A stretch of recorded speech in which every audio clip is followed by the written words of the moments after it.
Ալիևն էլ, Բայրամովն էլ դարել են մեր ներքաղաքական կյանքի կարևոր սուբյեկտներ։ Ոչ միայն իրենք նյութ են տալիս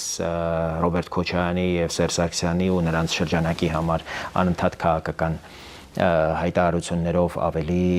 մեր հասարակությունը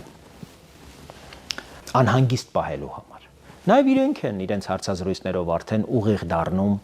մեր ներքաղաքական կյանքի մաս։ Ասենք Բայրամովին ու Ալիևին այստեղ ավելի շատ են ցիտում գուցե քան իրենց ենթակա լրատվամիջոցներում։ Ինքը ավելի շատ են Հայաստանի ազգային ժողովի ամբիոնից երևի թե հիշում Ալիևին ու Բայրամովին, քան նույնիսկ իրենց խորհրդարանում։ Եվ մենք հիմա տեսնում ենք, որ ընդհանուր առմամբ նաև հերթական ընտրություններում համապետական ավելի ու ավելի է այս ներկայությունը ընդգծվելու։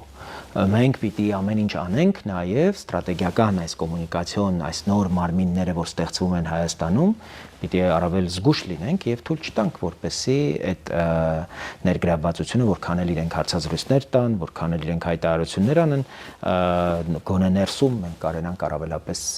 ուրեմն զգուշ մնալ եւ կանոններին հետևենք այս ժամանակներում, այս